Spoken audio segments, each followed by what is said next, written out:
guys, follow me on Instagram to never ever miss any of my crazy updates. Hi guys and welcome to another vlog. I'm driving this. This is the 5th generation of the Hyundai Accent, known as the Verna in India. This is the key of the vehicle. It's a flip key, of course. By the way, this car actually loves you back. How? Well, it is also known as the Hyundai Brio in certain markets in South America, that is.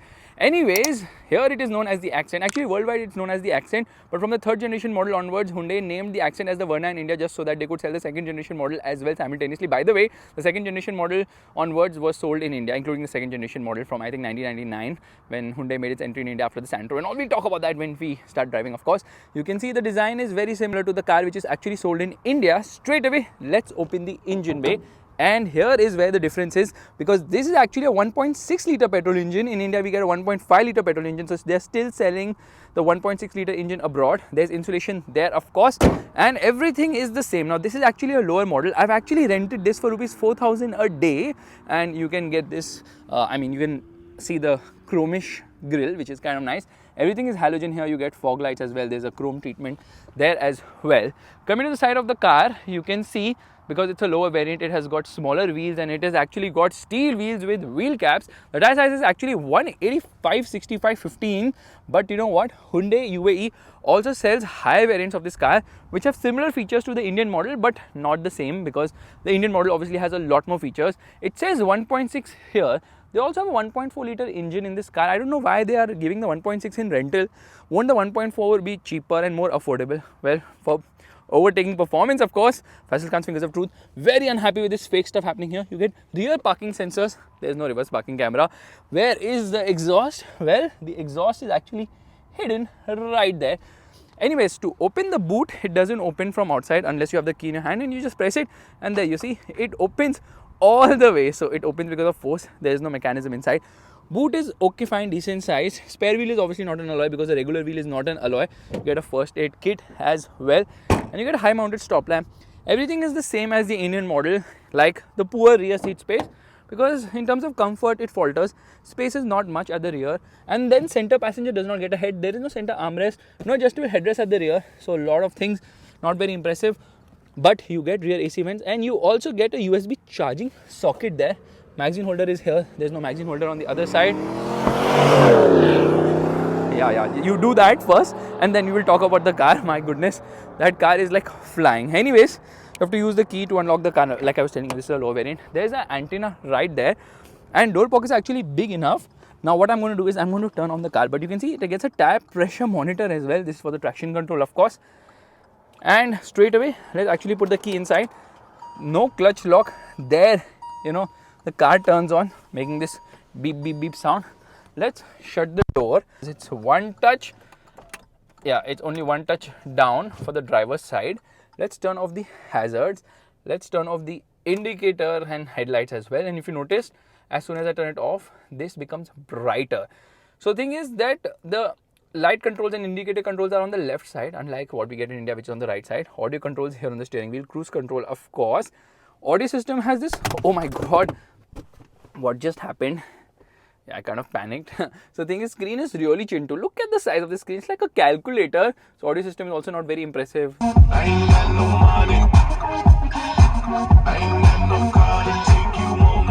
These are controls for the audio system, of course, and then there's no camera. Air conditioning is actually a chiller. There's some storage space here, USB charging socket, cigarette lighter, 12 volt charging socket, gear lever, 2 cup holders here, storage space here as well. This slides ahead and behind. Glove box actually gets the cooling function as well. It says strictly no smoking, no auto dimming mirror. Yeah, and here you don't get anything. Here you get a light, of course, with a sunglass holder as well. Here you get a mirror, thankfully. Height adjustable seat belts. Seats are actually decently comfortable. Instrument cluster is very different from the one we get in India, because here you actually do not get a fully digital unit. So multi-information display is there in the center, but it's not fully digital like in India, which we get.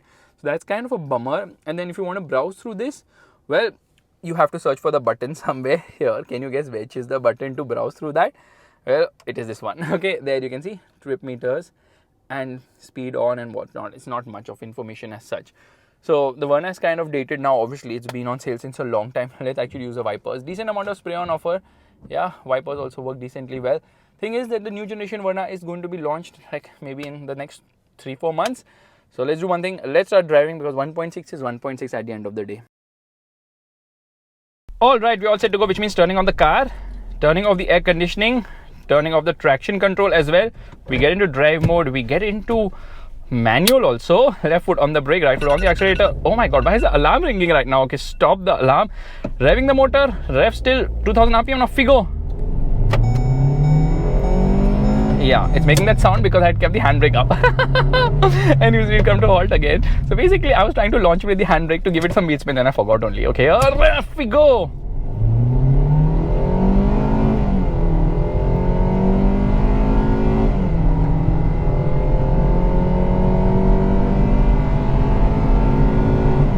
Red line comes in at around 6,500 RPM. Okay, there's a fire extinguisher right there as well.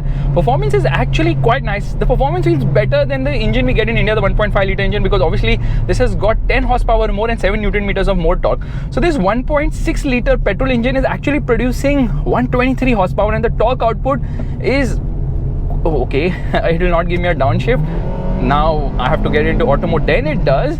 So the engine gets quite vocal higher end of the rev range. So here again, wrong stocks are being pressed by me. Sorry about that. So like I was telling you, this engine actually produces 153 Newton meters of torque.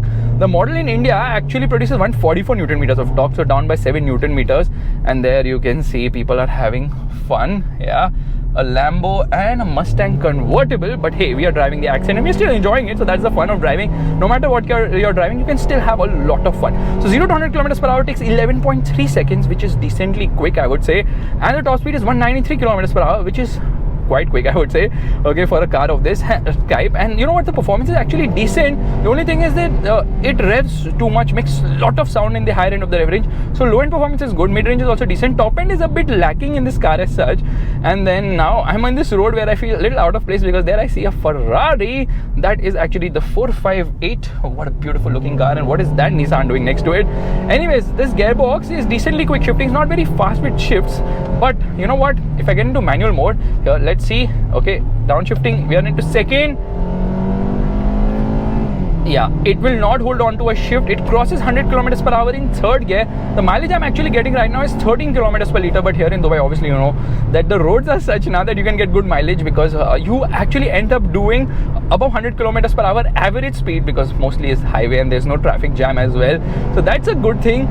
It becomes very vocal in the higher end of the rev range. Handling is fine. Handling is actually good. Ride is also very nice because roads are so good now. So obviously that has to be nice. This is actually made in India. You can hear the sound. Yes, this car actually made in India, sent to Middle East and all that. And they have the higher end variant also, which has almost all the features you get in the Indian model as well. Brakes are fine. Again, I would say nothing is exceptional. Everything is like above average. And you know what, the best thing is that this is actually the entry level car of Hyundai in many countries, including the US, where it actually comes with a 1.6 litre TGDI motor, which is producing 138 horsepower. Used to produce 138 horsepower, now it's producing 130 horsepower. So they have actually reduced output there. But you know what, it's actually the entry level model in a lot of places. And here too, like I wanted an entry level car for rental because I didn't want to spend much money. So this was one of the options. The other option was a Nissan Sunny. Then it also competes with the Honda City, the Toyota Yaris. Again, all these are multiple options which you can get here. I can just drive it over this stuff and no problem at all because yeah, it's kind of decent in that regard. And apply heavy brakes, yeah, some sound comes for sure. Left foot on the brake, right foot on the accelerator, driving the motor, and off we go.